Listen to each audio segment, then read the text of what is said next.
What's up, friends? Welcome back to the channel. Today I wanted to bring you a seasonable, is that a word? I wanted to bring you a project that fit in with the season. That sounds a little better. Q Coffin wallet. With it being Halloween and being the best time of year, I wanted to do a little shop update of these, and I thought that I would share this project with you because it's so fun. It's super quick. It's a great pattern. People love them on my bending table. Excuse me. It's rude of me. My body's being a body. But yes, so this is a pattern by Seemingly Wicked. I did make several amendments to it, but basically all I did was I shortened it. I took a 1/4 inch off of the entire pattern, all of the pattern pieces. You can, gosh, so many interruptions, but the dogs just said something out there now too. But Ren has updated the pattern link with my amendment, so you can print out the SewGnar 1 and SewGnar 2, and that's going to give you the card slot panel and the zipper panel here, and you will be able to make the wallet like I make it in the video today. So go get the pattern, print it out, and let's get it going. All right, so let's get this party started. I have all of my cork pieces cut. I have my zipper tape. I'm using number 3 zipper by the yard. I have a number 3 zip pull, and then I have a snap set. I'm gonna be using a spring snap for the completion of this. It will look like this. So when it closes, this is gonna be the closure instead of the flap that the pattern originally has. I like a really streamlined wallet. The only bulk that I want from wallet is from cash, you know what I mean? So I used my scan and cut to cut these out. I tweaked the pattern a touch. The original pattern was a lot taller and a little bit wider, and I just thought that this was more than sufficient. The money can still go in unhindered. You have plenty of card slots, and then you have a giant coin pouch over here as well. And you have a nice thick or nice wide area here if you want to add a wristlet strap or something along those lines. So this is what the final shape will be. You can see it's like about the size of my hand. So it's not a small wallet, but it's not an overly large wallet. And I just like this size a little better. So if you would like to replicate what I did, I took a 1/4 inch off of the whole height. And I did that in my Canvas Brother Space design online suite. And I just right clicked and pressed properties. And then for the overall height, I put a 1/4 inch smaller. And then it makes everything smaller because you maintain aspect ratio. So if you want to, this pattern is open for tweaking. So then that's most patterns. You can resize things if you'd like. You just have to make sure that you resize everything in conjunction so that you don't have any like awkward fitting pieces. So I have my interior and exterior. They're the same here. I have my card slots and I have them all cut out already. And then I have my zipper pouch. I have already gone in with 1 layer of base coat, and I base coated around this entire opening just to keep it from fraying when the wallet is in use. So the first thing I'm going to do is burn the edge of my zipper, and then I'm going to add my pull. Number 3s can be a little fiddly, but with practice, it gets a little easier. I probably just cursed myself saying that. Nope.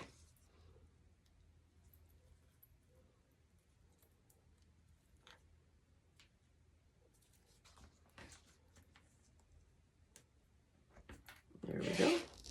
Okay, so I've got my zipper pull on, and now what I'm going to do is put my zipper into this zipper opening, and I'm going to put the pull at the top. So that way when the wallet is being used, when it's closed, the pull is at the top. Now you can use glue or double stick tape here. Pick your poison. I'm going to use double stick tape, and I have 1/8 inch. You can get this from Wawak, Warp and Weft. There are several places. Mormino sells the Warp and Weft zipper tape, and this is nice because you can tear it, and it doesn't gum up my needle as much as Wawak does. But Wawak's tape is called Hyper Stick, and so it's extremely sticky, given the name. So if you notice, I didn't put it directly on the edge here. I'm trying to give myself a little bit of breath in between the seam line and the tape, just for ease of sewing. Again, this tape doesn't gum up my needle, but just as a general practice, I prefer to keep my tape out of my stitch line.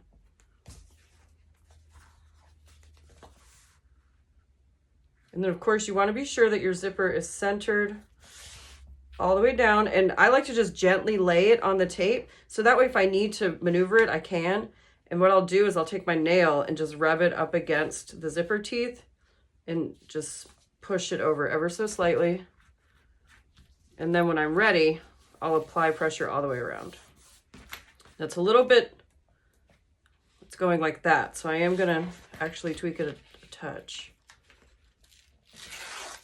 And this is why I like to use tape for this, because if I had glue, then there would be glue all over the zipper tape. But as long as you're, paying attention, you can use glue, no problem. It's hard for me because my body and my head are way back here off camera, so I can't really line up very well. Okay, I just did the same thing again. I'm just gonna scooch it on over.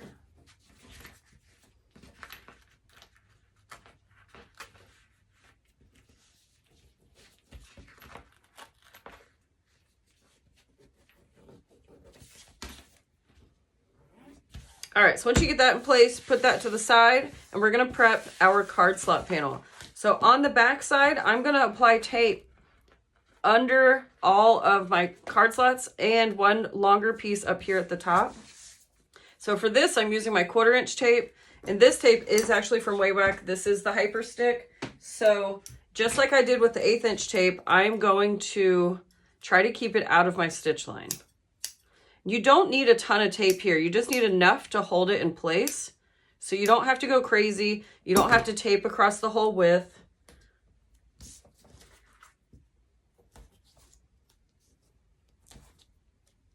You can see I'm pretty willy-nilly on this step, but as long as it's somewhere in the center, I don't care where it lands. So I need 1, 2, 3 more pieces.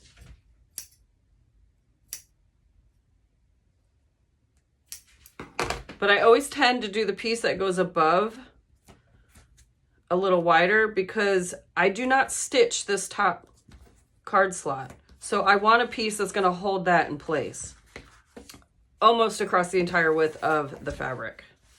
Which, speaking of fabric, I am going to be using cambric fabric. Cambric. I guess I got it from Joann's. I don't really remember. I've had it for a long time. But it's just like landscaping fabric, except it's a lot thicker. So it is a lot thicker, but it's not so thick that it causes a huge issue when you're sewing with it, compared to like if you were using quilting cotton or something like that. This section would be really bulky. Now, that being said, it is significantly bulkier than actual landscape fabric, but I don't think that it's a hindrance at all. So I kind of alternate whatever I have close by or nearby. That's what I use. But so I'm going to use this strip of cambric, and then I have my card slot panel with the tape all ready to go, and then I have my zipper panel ready to go. We're going to move to the machine and get these bad boys sewn up. Also, don't mind my nails. These are my wedding nails. They're breaking. This one I picked off today, but these are all my real nails, these long ones. But I think I need to go back and get them cut down because they're all breaking. But yeah, sloppy and unprofessional, baby. Just realized I forgot one thing. I didn't punch holes at the end of my card slot lines here, so I don't have any visual reference for where my lines need to start and stop, because once the cork is laid nice and flat and every seam is flush, or every cut line is flush with each other, it makes the ends really hard to tell. So I'm going to take my chalk and a ruler, and I'm going to mark where my cut lines start and stop. So then that way I know where to start and stop my stitch lines as well.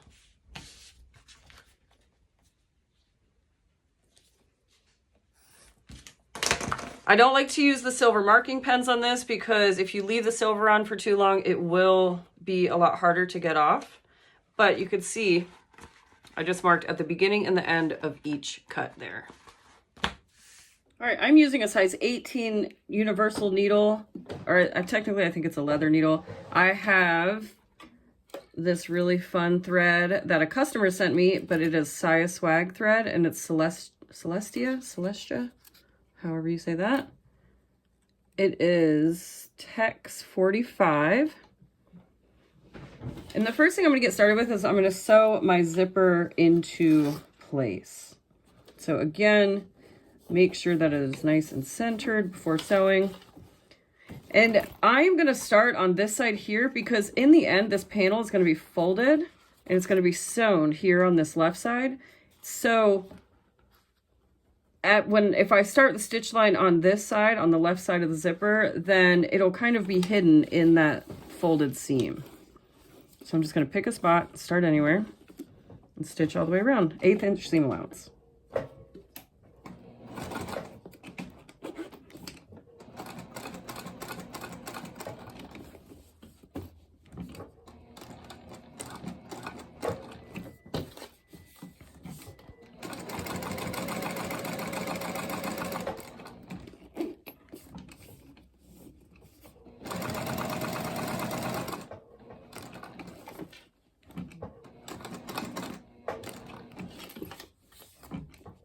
I'm going to pull my threads through because you're going to see me tying my threads off for this project.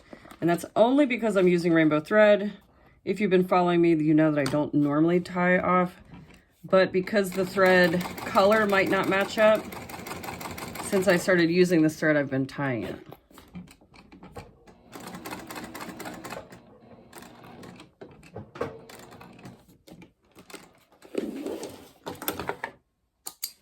So from the back side, you're going to pull your thread all 4 to the back and then tie a knot.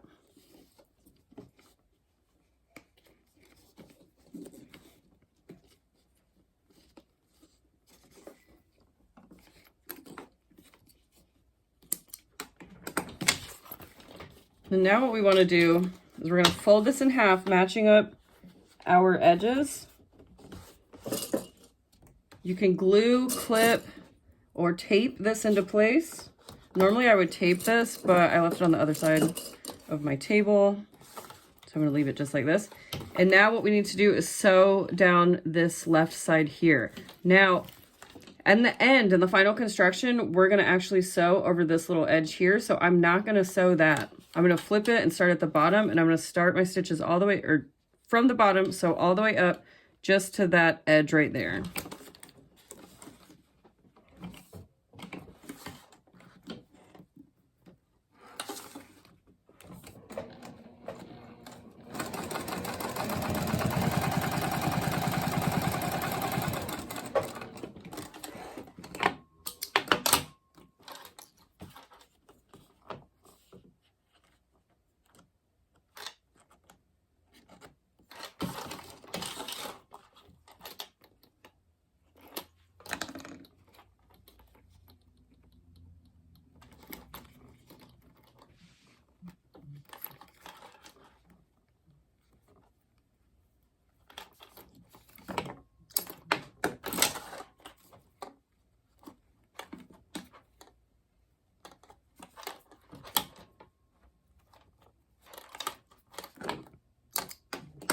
Okay, I'll put this guy to the side because it is now completed.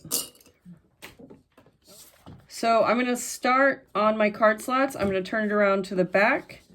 I'm going to peel my bottom tape off. I'm going to lay my cambric with the excess going toward the top of the card slot panel, right over that piece of tape. And then I'm going to make sure that I have long enough threads to tie. And I'm going to put my needle down at that first line.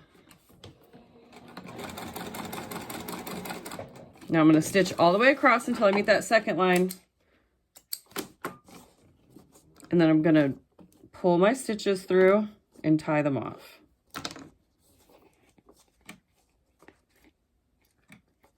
I personally don't generally mind having the back stitch. I know some people think it looks, I'm not really sure what they think it looks like, but I do not like to do this. I feel like it adds a decent amount of time, but this is probably my 4th or 5th coffin wallet I've made in the last couple days.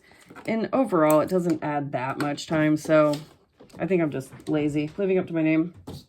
All right, so for my card slots, instead of using the card slot template that comes with the pattern, I'm going to be using this pre-made card slot template from Carolina Little Stitches. If you don't have one yet, then wait, because Easter egg, something new is coming to my shop soon. But it has a vertical layout and a horizontal recessed card slot layout. And so for this pattern, I'm going to be using the vertical. So I'm going to take this dashed line and I'm going to align it with my card slot line there. And that's going to tell me where I need to create the fold in my card slot fabric down here. So I'm lining up the dashed line on my cut card slot line, holding the template in place, and then I'm folding the card slot material up and over, slide the card out of place, peel my tape, and then lay it down. And this is the same process. I'm going to do this all the way up until I get to the last card slot.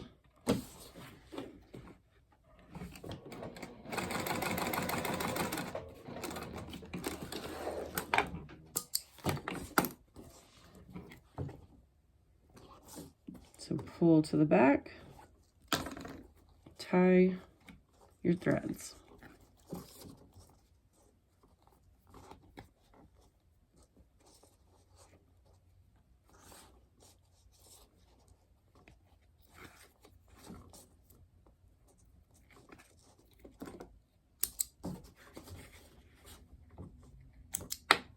I think the other reason I was so opposed to tying my threads off is because I didn't use these thicker threads until earlier this year. And when you're using the thinner threads, they're just a lot harder to work with. You know, they don't have so much structure as these thicker threads do. So I think that's another reason why I'm not so diametrically opposed to tying threads off these days. Tech 75 thread, or Tech 70 thread, is even easier than Tech 45. All right, so I'm going to speed things up here. So if you need to follow along and watch this again, just rewind a couple minutes and just repeat that process until you get to this last card slot, because we are not stitching above there. So follow the video and I'll meet you at the top.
Okay, so now we are to the last card slot here. Look at that variant of color. That's so pretty against this aqua.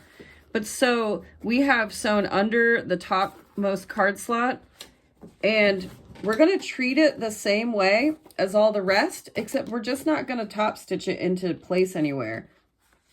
That's why we put this bigger piece of tape here above that last card slot. And if you've ever made my tall wallet or Triskel, then you're familiar with this. But so you're just going to tape it into place and then trim the excess off.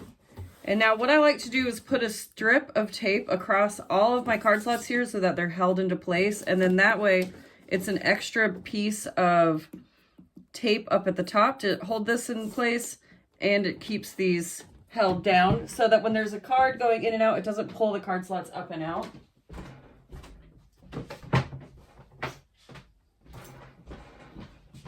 So I have the 1/2 inch tape now, and I'm just going to start it up here at the top and go right down the center of my card slots.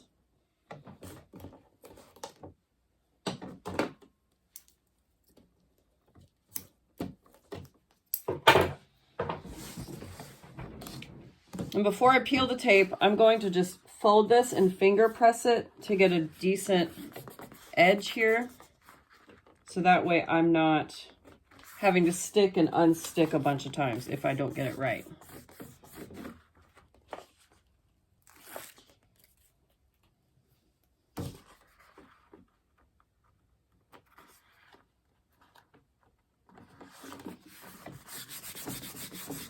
And then just like the other panel, we are going to stitch across this folded edge here.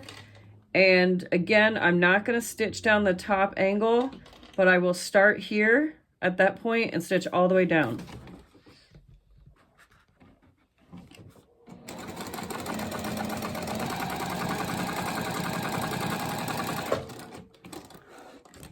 You're just going to tie off your threads, trim them, and then I'll meet you back on the other side. We have our 2 completed panels.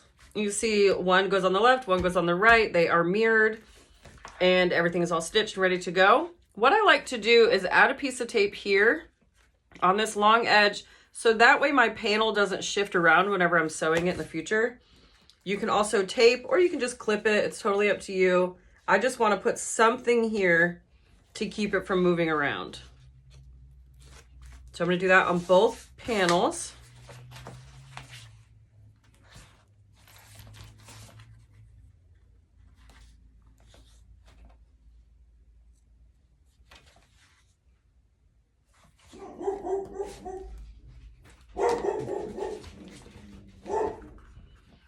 Hold, please.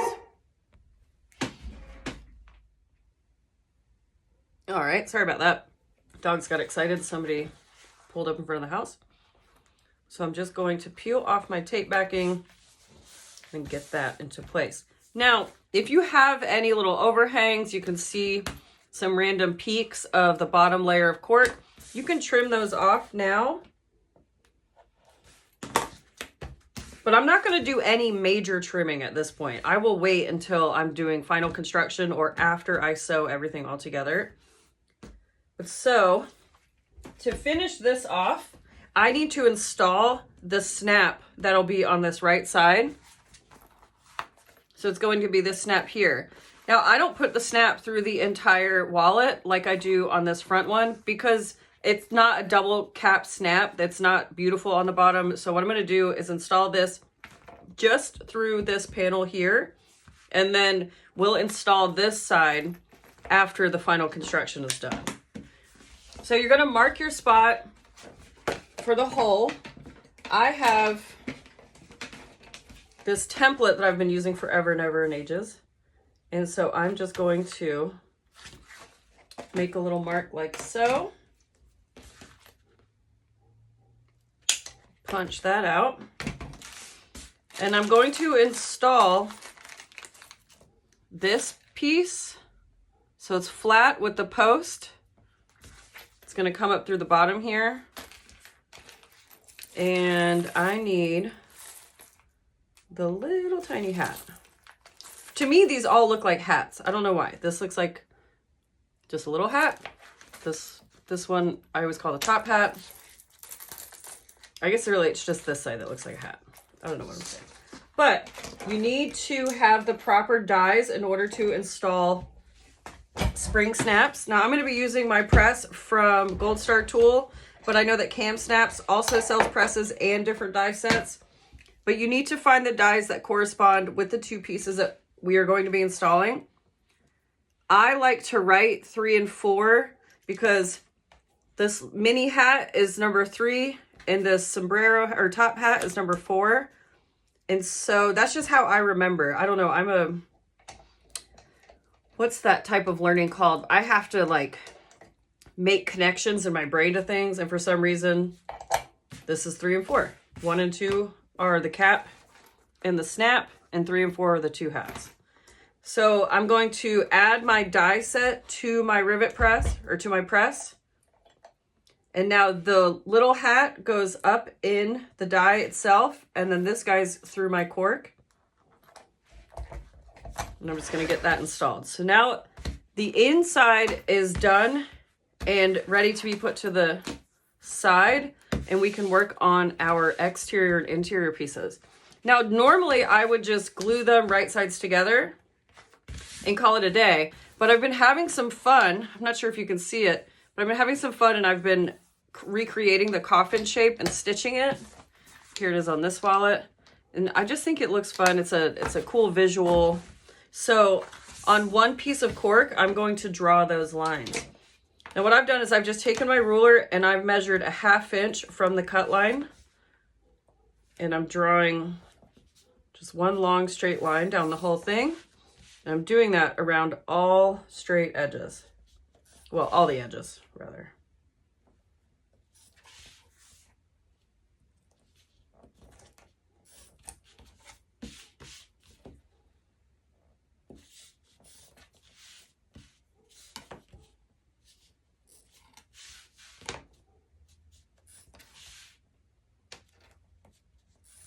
Alternatively, you could quilt this. If you wanted a lot of structure, you could add a piece of Decaville Heavy, Decaville Light, Craft Tex in between these 2 layers. You can really do what you want to make this as structured as you want, but this is the step that you would make those changes. All right, so I've got my, oh wait, what am I doing? I don't connect it there, I'm crazy. I've been doing 2 separate on the front and back, so I don't know why I connected there. Scratch that. So to get those lines, I'm just going to fold it like it'll look when it's closed and trace on this folded edge.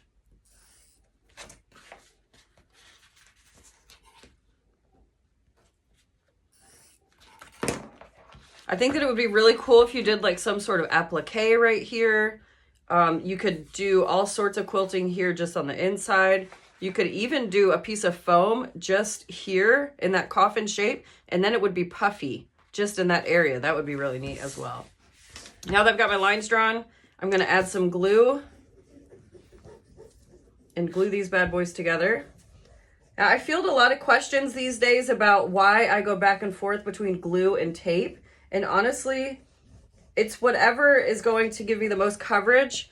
I like tape because it's instant. You don't have to wait for it to dry. I like glue when I need to cover a large swath of area. So I just keep both on hand and use both almost in every single project. Now, if you notice that your edges aren't meeting up perfectly, that's okay. We'll trim those off after we're done with the final construction. You just don't want any glaring, crazy overhangs. You want to, like 1/8, 1/16, that's not an issue.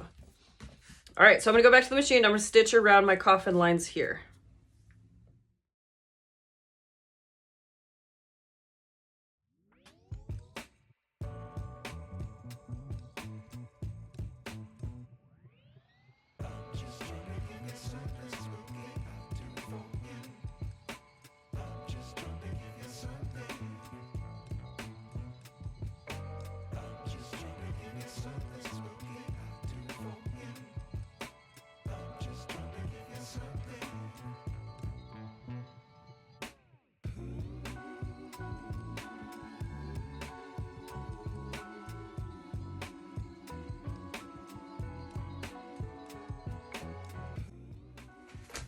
So this is what the completed stitching looks like. I have my threads tied to the back. I'm just going to burn these.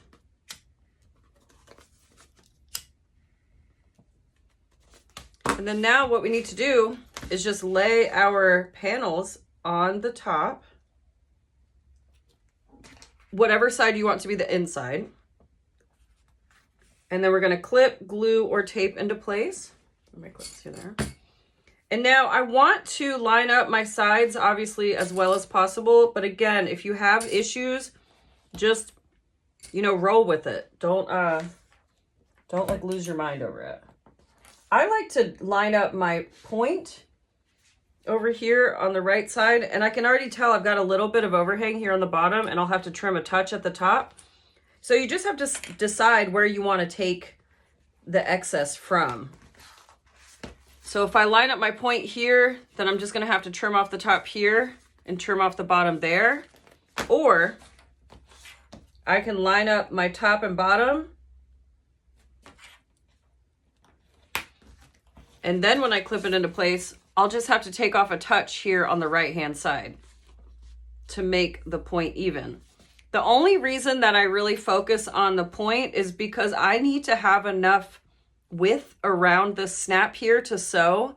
And if I move it too far over this way, I'm going to get awfully close to that snap. So I tend to match up these corners here. But, you know, use your own discretion on your project and make that decision. But you're going to do both sides.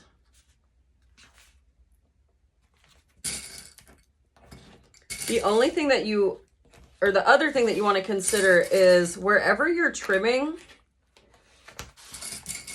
it might show at the end. So if you have to take a bunch off of one edge here, whenever it's clipped together, so you can see I kind of have a little bit of overhang, that's the back side coming through because I had to trim this side up.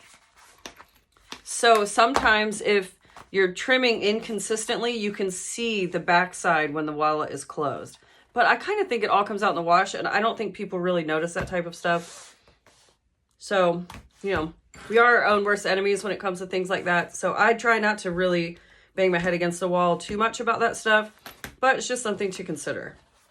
So this is what we have now, and what we're going to do is go back to the machine. We're going to stitch all the way around the entire perimeter. And I like to start here, right where I would be sewing over a pocket, because out of habit, I always backstitch 1 or 2 times just for added security on these pockets that'll be constantly getting pulled on. And so that way my stitching will blend in. Because at this point, I don't have anywhere to pull my stitches through to tie my edge or to tie my seams off so that there's no back stitching on the front. So I'm going to try to make it blend. And this is going to be the back panel. So then when the wallet is closed, you won't even see the back stitching.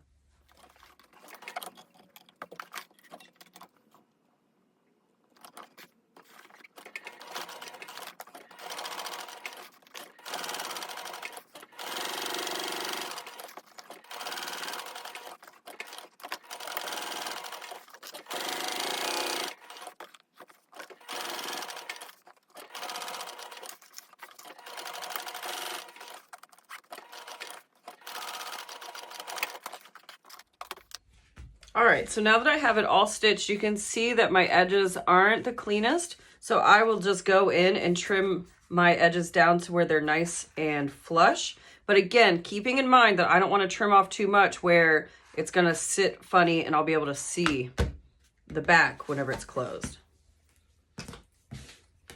Make sure that you have a nice sharp blade for this. Otherwise, it's going to drag through the cork and leave a yucky edge. And then another thing is make sure that you're holding your hand perpendicular, vertical. Anyways, you want it straight up and down. If you have any angle, then your cork is going to be cut angled. It can be a little tricky to get down in here, but usually I'll use my rotary blade and get as close as I can, and then I'll come back in with scissors.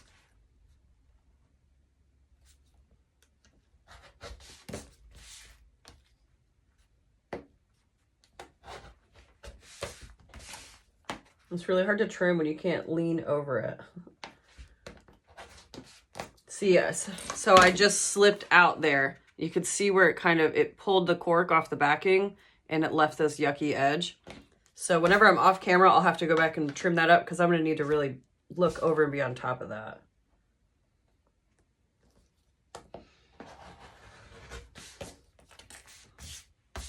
And I mean, ultimately it doesn't really matter because I'm going to be edge coating this, but that'll create a bump if I don't get it level. Okay, just did that side. Then same thing here with the bottom edge. If you can't get all the way to the center, then just come back in with your scissors.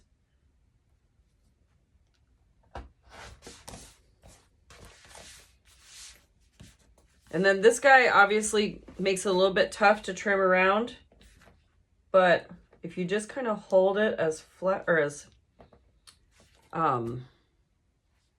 still as possible, then you should be able to get an okay cut. Okay. So now I need my super sharp scissors, and I'm going to trim up this middle section here.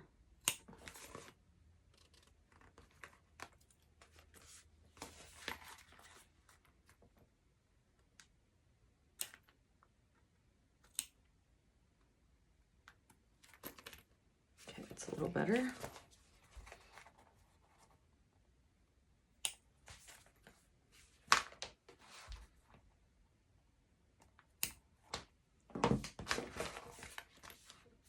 Alrighty, just a little overhang right in here. This is like my detail orientedness trying to come out. I have a tendency of getting myself in trouble when I get too mired in the details like this, but okay, we're just gonna call that good. All right, so the last thing that we need to do to finish this wallet is to install the other side of the snap. Now, you can use the same pattern piece and replicate the spot, but what I like to do is just fold it like it is going to be folded when it's closed. I like to make sure that all my edges are lining up, and then I'm going to apply pressure and create a mark using the pressure from me pressing on this cork is going to leave an indentation from this snap right here.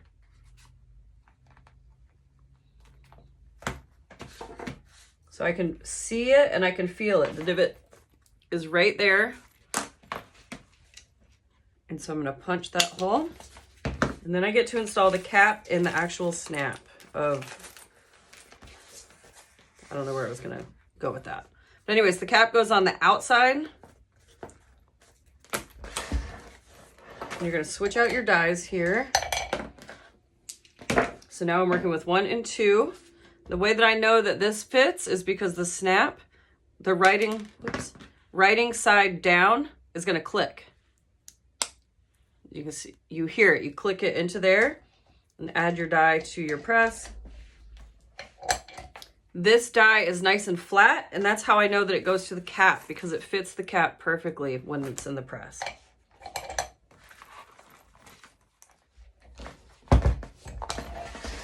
So there we go. Lickety split. We got a nice, fun coffin wallet, perfect for the Halloween season. All right, friends, I hope that you enjoyed that quick tutorial on how to make your very own coffin wallet. The last thing that I would do is edge coat my edges to match the wallet, or you can do contrasting color, totally up to you. So if you're interested, find the updated edge coating video. Depending on when you're watching this, it will be coming out later this week. If you're watching this video fresh, it'll come out later this week. And if you're watching this after Halloween 2023, then you'll be able to find the updated edge coating video on my channel now. If I don't see you for a little bit, which I'm going to try to get better at posting more regularly now that I am done with the summer and with wedding stuff. So keep an eye out for more fun projects, and I'll see you soon.